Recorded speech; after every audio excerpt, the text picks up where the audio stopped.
लालची शेर और हिरण की कहानी। एक बार जंगल में रहता था एक शक्तिशाली शेर।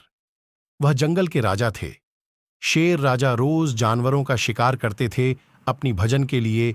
सभी जानवर शेर से बचने के लिए जंगल में छुपा रहते थे। कारण शेर को शिकार करना बहुत मुश्किल हो गई थी।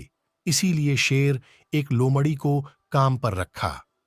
लोमड़ी जंगल में जाकर जानवर की पता करती थी और फिर शेर जाकर उसे भजन करते थे।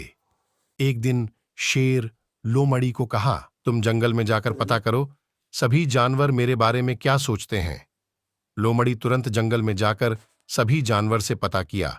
फिर शेर को आकर कहा, महाराज, आप सभी जानवर को आसानी से पकड़ सकते हैं, इसलिए जंगल के सभी जानवर आपसे डरते हैं। जंगल में आपसे ज्यादा तेज और कोई भी नहीं है। महाराज, आप इस जंगल के शक्तिशाली राजा हो, लेकिन मैं अगर चुपके से आपको जानवर का पता नहीं देता तो आप भूखा ही रहते। अगर मैं एक दिन का भी छुट्टी लूं तो आप उस दिन भूखा रह जाएंगे।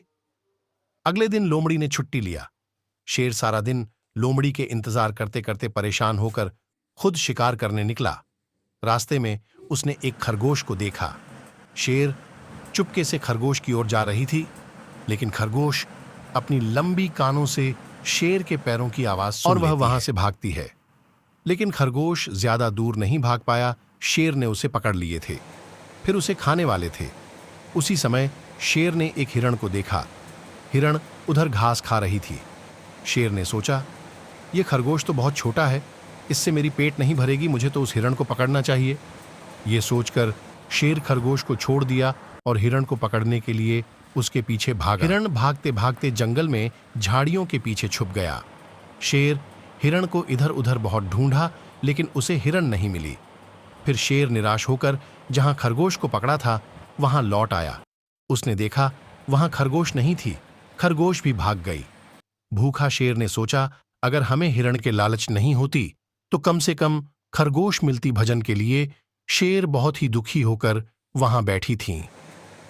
एक पेड़ के पीछे से लोमड़ी ने यह सब कुछ देखकर मजा ले रही थी। हाँ, शेर घमंडी ही नहीं, लालची भी है, इसीलिए उसकी हाथों में कोई नहीं आया। जो थे वह भी भाग गई। हाँ। नैतिक शिक्षा, हाथों में एक पक्षी ज्यादा मूल्यवान छड़ियों में हजारों से।